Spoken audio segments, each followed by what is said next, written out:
Drama serial چال باز کی اگلی قسط میں ہم دیکھیں گے کہ عاشر اشل کے پاس جاتا ہے اور پریشانی میں کہتا ہے کہ بھائی نے انکل سے پارٹنرشپ ختم کر دی ہے۔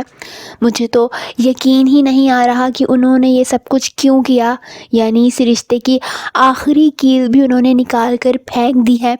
عاشر بہت زیادہ پریشان ہوتا ہے، یہاں تک کہ وہ رونے لگتا ہے۔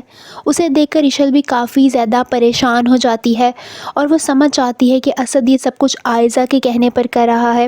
اشل عاشر سے کہتی ہے کہ یہ سب کچھ عائزہ بھابی کی وجہ سے ہو رہا ہے، اسد بھائی کا کوئی قصور نہیں ہے۔ تمہاری بھابی نے بہت چالاکی سے سب رشتوں کو ایک دوسرے سے دور کر دیا، کیونکہ جو کچھ بھی ہو رہا ہے صرف اور صرف عائزہ بھابی کی وجہ سے ہو رہا ہے۔ عاشر اشل کی بات سن کر سوچ میں پڑ جاتا ہے، کیونکہ اب تو اسے بھی عائزہ کی اصلیت سمجھ آ چکی ہوتی ہے۔ وہیں اشل کے چلے جانے کے بعد اب عائزہ اور عنایہ ایک دوسرے کے آمنے سامنے آ چکی ہیں۔ عائزہ عنایہ کے پاس جاتی ہے اور اسے دھمکی دیتے ہوئے کہتی ہے کہ اب اگر روحان تمہیں اچھا لگنے لگ ہی گیا ہے تو کیوں اپنا ہنستا بستا گھر خراب کرنا چاہتی ہو۔ صاف پتہ ہوتا ہے کہ وہ اسے کھلے عام دھمکی دے رہی ہوتی ہے کہ وہ جو کچھ چاہے اس کے ساتھ بھی کر سکتی ہے، مگر وہ یہ بھول جاتی ہے کہ سامنے بھی اسی کی بہن ہے۔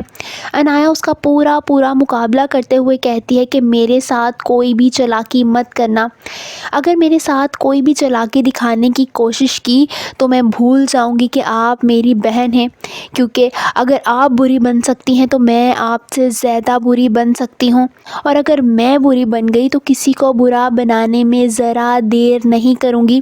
عائزہ اپنی بہن کی دھمکی سن کر خاموش ہو جاتی ہے، کیونکہ وہ اشل کی طرح چپ رہنے والی نہیں ہوتی۔ آپ سب کو کیا لگتا ہے، کیا اشل کے جانے کے بعد اب عائزہ اور عنایہ ایک دوسرے کے آمنے سامنے آ کر کھڑی ہو جائیں گی؟ کامنٹس میں اپنی رائے کا اظہار ضرور کیجیے۔